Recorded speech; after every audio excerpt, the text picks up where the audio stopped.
Hello everyone, welcome back to my digital diaries. You're watching Frontend Developer course video series, and today we are diving into AJAX, learning how to send and receive data without reloading the page using both vanilla JavaScript and jQuery. Before starting today's topic, if you are new to the channel, do consider subscribing and also join membership program to get early access to the videos. Watch the video till the end, and if you like it, do share it with your friends and colleagues. Do click on a like button, and let's get started with AJAX.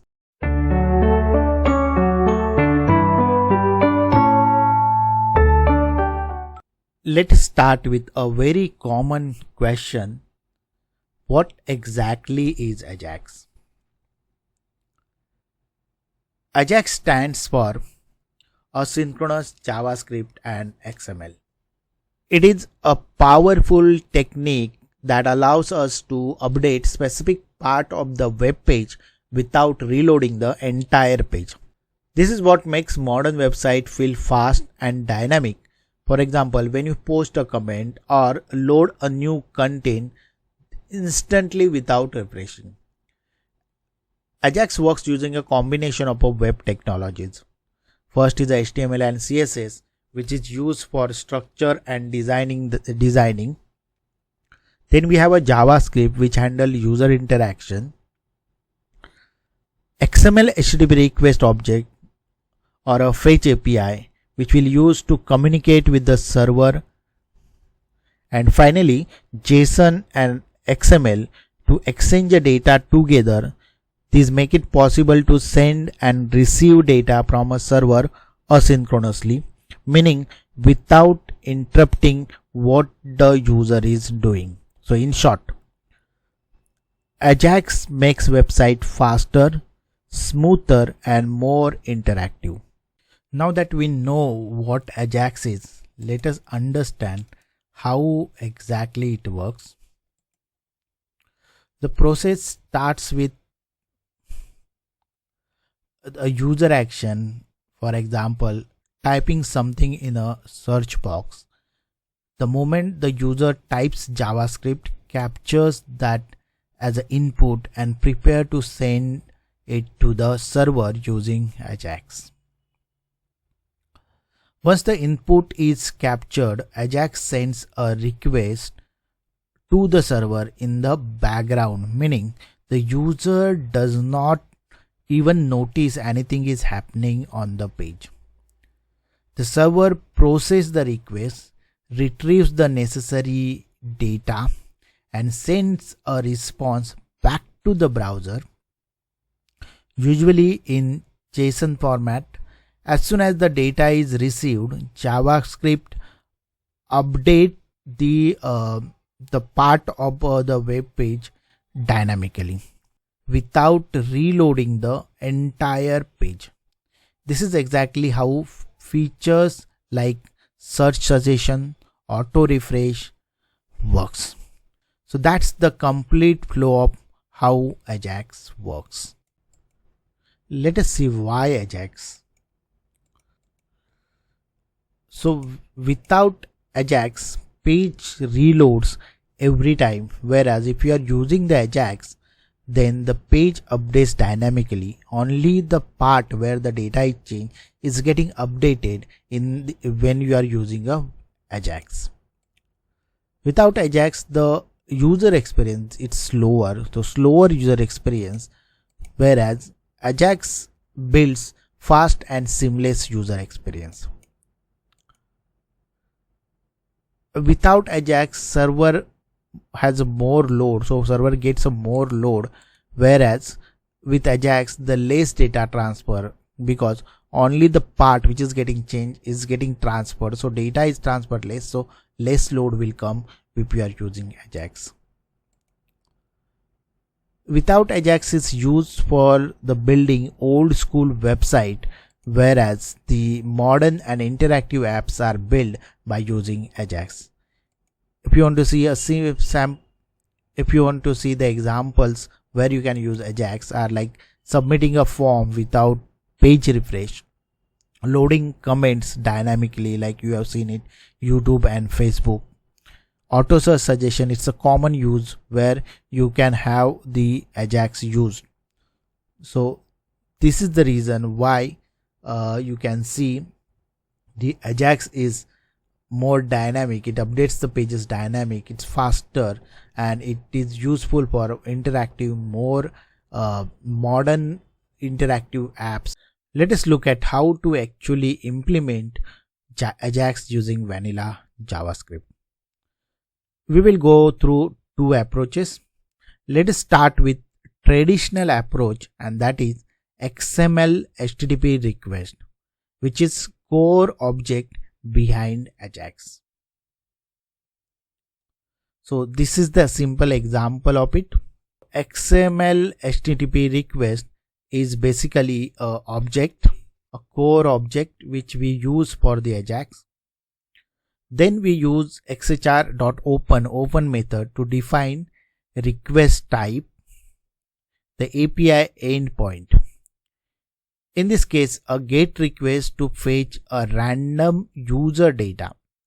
When we call XHR.send, it triggers the asynchronous request. Once the response comes back, the onload method, XHR.onload, a function is called where we are checking the status of the request. If it is 200, that means it's successful. Then we are passing the response text. So XHR.response text will have the response. We are passing it that is in JSON format, so we'll get a data. And then it displays inside the HTML element with ID result. So this is how traditional way of implementation. The XMLHttpRequest is the core object of AJAX. .open defines the request type and API endpoint. Send triggers the async call, and onload handles the response. You can see the modern way using the fetch API now. It simplifies the same AJAX call with a promise based syntax. We call the fetch function with the API URL, then use a then to convert the response into a JSON, and another then to handle the data. And finally, catch is used for error handling. So fetch simplifies the AJAX with promise based syntax. It's a cleaner and more readable code, easier error handling with catch. So to summarize, XMLHttpRequest is the traditional approach and it still works fine, but fetch makes AJAX simpler, cleaner and more readable.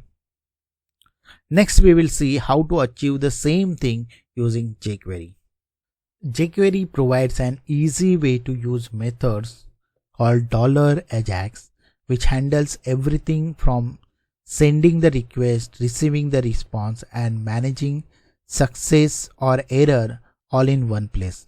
Let us break down the structure of $AJAX and see how each part works. So you have URL, method, data type, success function, error function. Let's see how it works. First thing is the URL. This is URL and this is method. So the endpoint API where the request is sent is assigned in URL. So method type defines HTTP method used in the request. Like if this request is get method, post method, put method, delete method, etc. So this defines the method type. Then we have a data which is optional. This is where we pass any information to the server, for example any form inputs. Then comes data type, which tells jQuery what kind of a response we expect, usually JSON, but it can also be XML, text or HTML. Now the success function runs the request, completes successfully, and it's where we handle the response, for example updating the UI. The error function executes if something goes wrong, such as a server error or any timeout. There are also few more helpful options before send runs before the request starts, perfect for showing a loading spinner. Whereas we have a complete which executes after the request finish regardless of the success or a failure, and then the timeout which specifies how long the request should wait before being automatically cancelled. These are the parameters of AJAX method. For quick operations, jQuery also provides shortcuts like $get URL callback, that is a shortcut for a GET request. Then you have $post URL data callback, that is shortcut for POST request. And then you have a GET JSON, which is shortcut for a GET request expecting JSON. So as you can see, jQuery makes AJAX much more convenient, and it reduces the amount of a code and simplifies the error handling. Whether you are fetching data from API or submitting form asynchronously, $AJAX and its shortcuts makes the process smooth and clean. In next video, we will see a real world demo where we will use both GET and POST requests to interact with a live API. That's it for today.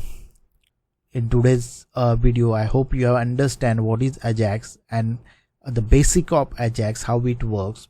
If you found this video helpful, don't forget to like, share and subscribe to the channel, and join to get access of exclusive content.